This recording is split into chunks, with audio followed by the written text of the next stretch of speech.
this slack and I've got all the photos. If you can take about another 10 or 12 feet off of this thing. I can take 10 feet off in 5 seconds.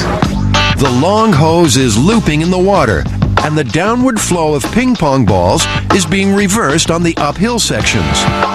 So the balls aren't reaching the boat in large enough numbers. The Mythbusters hope that by cutting the hose to length, the flow from funnel to boat will be smoother and faster. Adam lops the hose in half, and they try again, with dramatic results. With one simple modification, the dispensing rig runs like clockwork, and they're having a ball. Soon, Mythtanic 2 contains enough ping pong balls to become neutrally buoyant. Her stern remains on the bottom, but her bow is floating free, and she's still only half filled with balls. News reaches the surface, and Adam's on top of the world. Oh, that's cool. The most critical phase of the salvage is approaching, and it's also the most dangerous by far. Up next, ping pong balls hemorrhage from the deep. But where's Mythtanic 2? Oh no, they're coming up.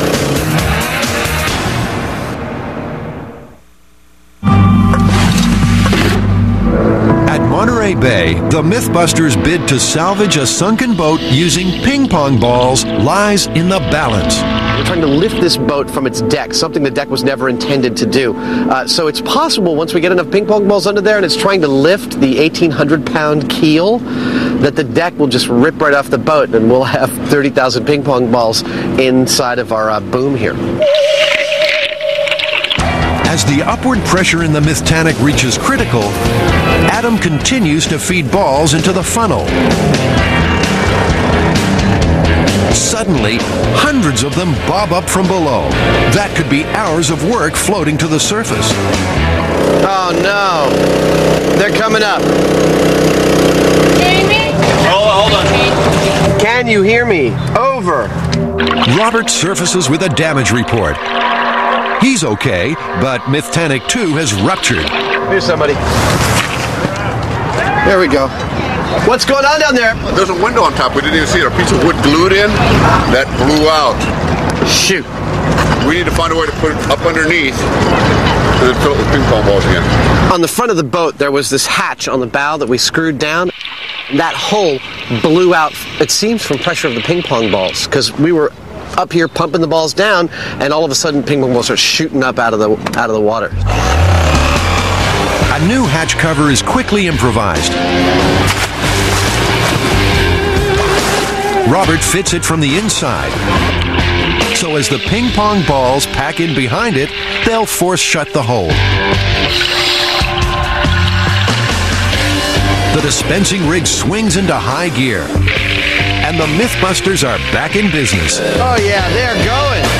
The ping pong balls fly into the depths, and before long there's 26,000 of them inside Mythtanic 2. That's just over half the number they estimate they'll need to raise her. Suddenly, Robert hits the surface with unexpected news. Now she's standing straight up. She's kind of close, ready to float up.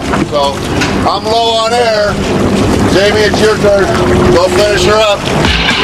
Jamie goes below for what looks like another long shift. But before long, Mythtanic 2 seems to be straining at the leash. A premature resurrection may be imminent. Up top, the excitement mounts. I'm cautiously optimistic that it's maybe an hour until this boat breaks the surface and confirms this myth. Take that caution and throw it to the wind.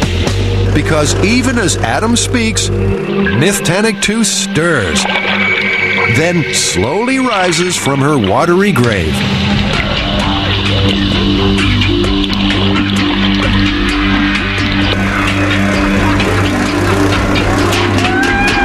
Way ahead of schedule, the ping pong balls float the Mythbusters boat. The 9-hour marathon salvage is over. Yeah! Woo! Yeah! Raise the Mythtanic 2.